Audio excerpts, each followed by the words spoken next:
The National Carnival Queen pageant. This is one of the most highly anticipated events of Sugar Mass. Every year, we look out for the announcement of the Carnival Queen ambassadors and get geared up to let everyone know who we back in, right?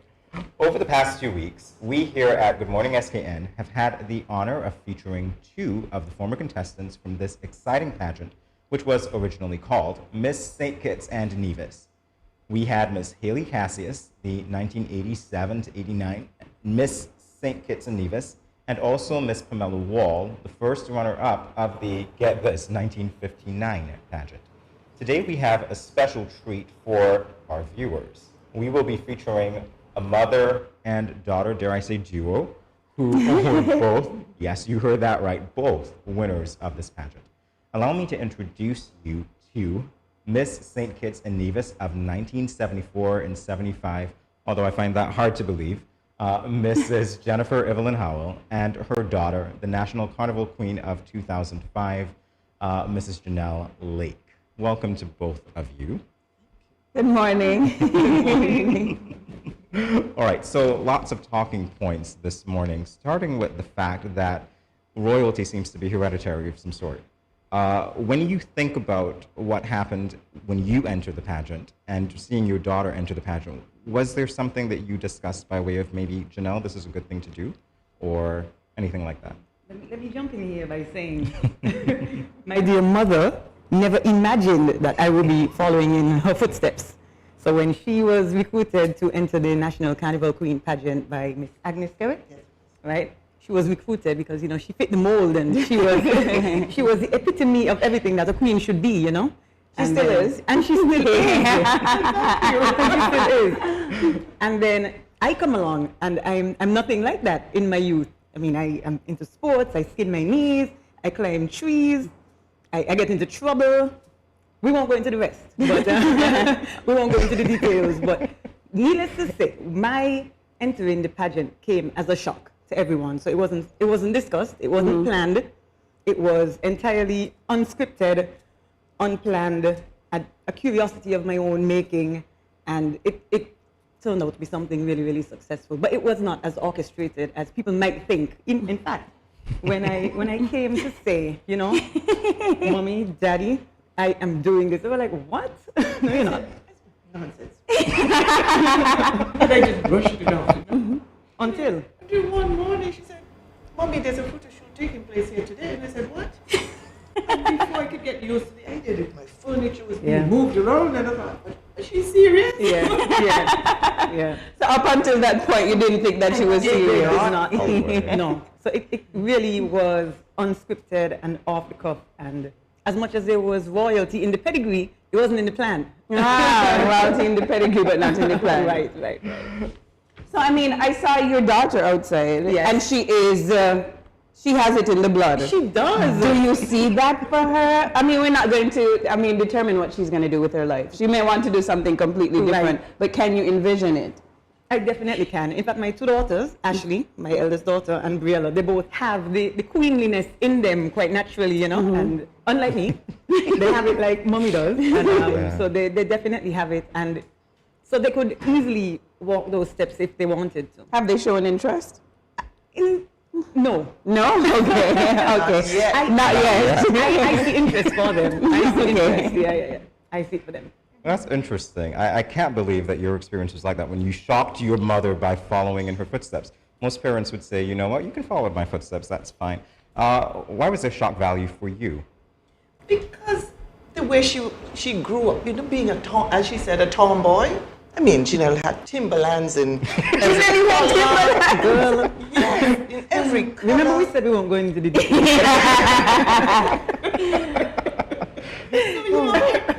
That was the last thing on my mind, honestly. Never thought this would happen. Well, I want to ask you, Mrs. Howell, very briefly, what was that experience like for you back in 1974? 1973. 1973, never, yes, it was. Forgive me, yes.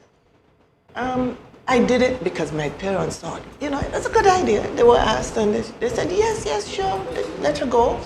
But on the morning of the show, when I realized, boy, this is serious. And I realized what I'm in for. I was a wreck.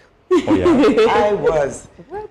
Yes, until, later they calmed me down and, told me, it's just a show. And we thought, okay, it's just a show. We'll go and, Shall we face? Yes. I mean, we're here already. And there were some hiccups. I went through all the necessary preparation for it. And the night of the show, woo, in those days we had 3 appearances, nothing like now. It was swimsuit, costume, and evening wear. And of course, the intelligence test, which was done backstage, like now. But I came out in my costume that evening, and there was a puff of wind. The stage was facing the east. I love this story, by the way. And the wind blew as I came out, and my costume I had palm trees, and they just collapsed. Yes.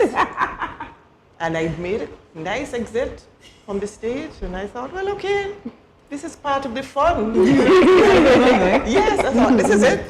I'm in for just the fun of it now, because there was no costume. But it turned out to be different. Wow. A huge difference. A huge difference.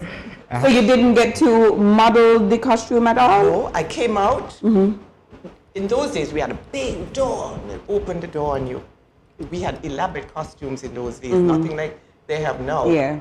And as the wind blew, and the thing fell, I just came out and made enough clearance to turn and go back. So you were there long And the enough. photographers rushed up, and oops. But clearly she made a good impression because, Obviously. I've seen pictures, by the way. I went back through some of the analogs, and I saw your picture, and I was pleasantly surprised. I said, this is Mrs. Howell. Oh, my goodness. And we're even looking at one right now. Amazing. And so, Genelle, what was that experience like for you? Your mom pointed to some of the differences. She said, obviously, the elaborate costume wasn't like it was. The intelligence test is done up front now. Have you discussed the differences between yourselves?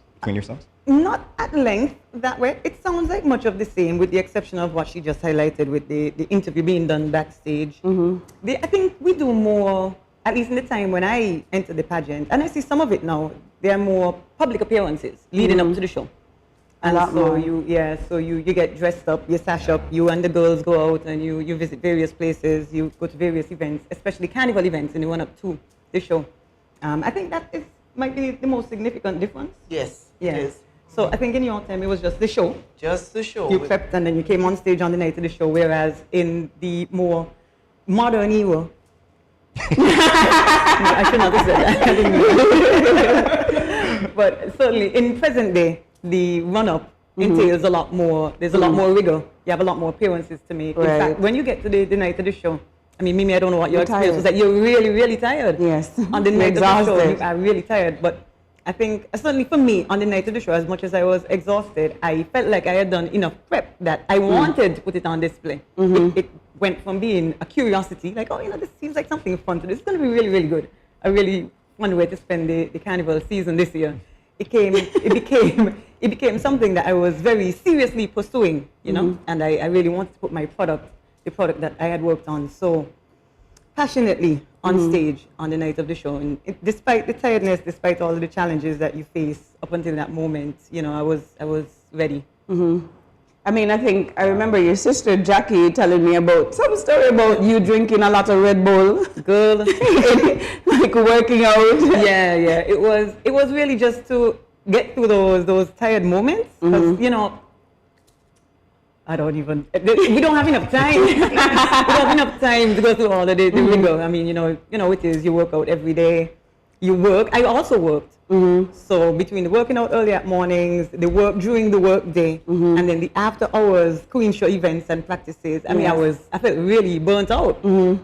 So the Red Bulls certainly popped me up when I when I needed it. I haven't had a Red Bull since, though. Very good. I don't think they're good for you at all. And I don't think I could stomach the taste anymore. Like, You had so much. I probably had too much. Yeah, no, I think it's a taste, period. No, they tastes awful, don't they? Yeah.